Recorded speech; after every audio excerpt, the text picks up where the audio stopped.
কাতারের রাজধানী দোহায় ইসরায়েলের ক্ষেপণাস্ত্র হামলা নিয়ে এবার আনুষ্ঠানিক প্রতিক্রিয়া জানিয়েছেন মার্কিন প্রেসিডেন্ট ডোনাল্ড ট্রাম্প। তিনি বলেন, কাতারকে নিয়ে ইসরায়েলের আরও বেশি সতর্ক হতে হবে। এমনটি জানিয়েছে ইসরায়েল ভিত্তিক সংবাদ মাধ্যম টাইমস অব ইসরায়েল। সম্প্রতি কাতারের দোহায় হামাস নেতাদের লক্ষ্য করে হামলা চালায় ইসরায়েলি সেনাবাহিনী। এর জেরে বিশ্বব্যাপী নিন্দার ঝড় বইছে। এমনকি এই হামলার সমালোচনা করেছেন ইসরায়েলের পরম মিত্র মার্কিন প্রেসিডেন্ট ডোনাল্ড ট্রাম্পও। কাতার ইস্যুতে তেল আবিবকে আরও সতর্ক হতে পরামর্শ দিয়েছেন তিনি। স্থানীয় সময় রোববার নিউ জার্সির মরিসটাউন বিমানবন্দরে সাংবাদিকদের এক প্রশ্নের জবাবে নিজের এই প্রতিক্রিয়া জানান মার্কিন প্রেসিডেন্ট।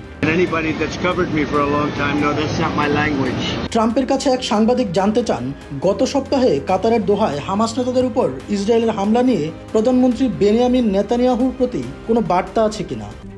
RICL TMX, যুগের পর যুগ স্থাপনা থাকে মজবুত।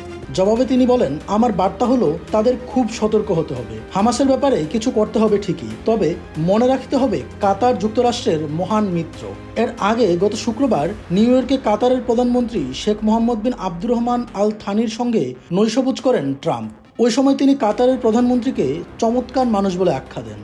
The US government position that they have no knowledge about the attack nor any coordination about it. এদিকে আকাশসীমা লঙ্ঘন করে দোহায় ইসরায়েলের ক্ষেপণাস্ত্র হামলার প্রতিক্রিয়া জানাতে কাতারের পাশে দাঁড়িয়েছে আরব ও মুসলিম বিশ্ব।